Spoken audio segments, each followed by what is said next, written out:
Congress private limited కంపెనీగా మారిందన్న Jeevan రెడ్డికి MLC Balmuri Venkat counter ఇచ్చారు.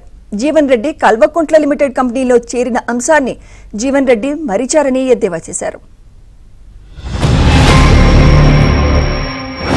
కాంగ్రెస్ పార్టీని ప్రైవేట్ లిమిటెడ్ కంపెనీ లాగా తయారు చేసుకొని తెలంగాణ రాష్ట్ర కాంగ్రెస్ పార్టీని ఏదైతుందో ఒక ప్రైవేట్ లిమిటెడ్ కంపెనీగా తయారు చేసుకున్నవా?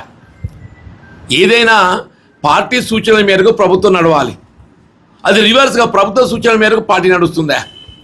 అధిష్టాన సూచనల మేరకు రాష్ట్ర స్థాయి పార్టీ నిర్వహణ కొనసాగాలి. రివర్స్గా కొనసాగుతుందని చెప్పి అంటున్నా. ఇది పదవులు సమస్య కాదే.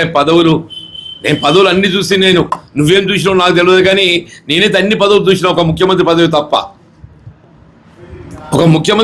అన్ని పదవులు చూసి నేను పదవుల కోసమే ప్రజా జీవితం అనుకున్నట్టయితే నిజంగా పడిగాపులు కాసేవాడు నీ దగ్గర. నా పదవులు ప్రధానం కాదు, ఆత్మాభిమానం ప్రధానం, ఆత్మగౌరవం ప్రధానం అని చెప్పి అంటున్నా. ఆ ఆత్మాభిమానం ప్రధానం, ఆత్మగౌరవం ప్రధానం కాబట్టి ఏది ఇస్తుందో మరి కాంగ్రెస్ పార్టీ వీడే పరిస్థితి ఏర్పడ్డది.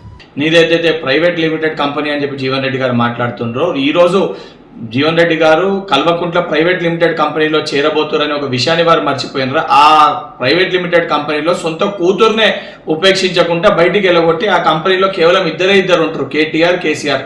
అసొంటి ఒక కంపెనీలో మీరు చేరుతూ ఈరోజు మీరు మాట్లాడుతున్న మాటలు మేడిగడ్డ రిపేర్ చేయకపోతే రేవంత్ రెడ్డి గారిని రైతులు ఉపేక్షించారని చెప్పి మాట్లాడుతారు. కూలేశ్వరం చేసిన కల్వకుంట్ల చంద్రశేఖరరావు గారి సోపతి బట్టి ఆయన పార్టీలో చేరి మేడిగడ్డ బ్రిడ్జి రిపేర్ చేయడంలోని రైతులు క్షమించారని చెప్పి మీరు మాట్లాడుతారు. అంటే ఏ స్టేజ్కి జీవన్ రెడ్డి గారు ఈరోజు దిగజారిపోయారో చాలా స్పష్టంగా అర్థమవుతుంది.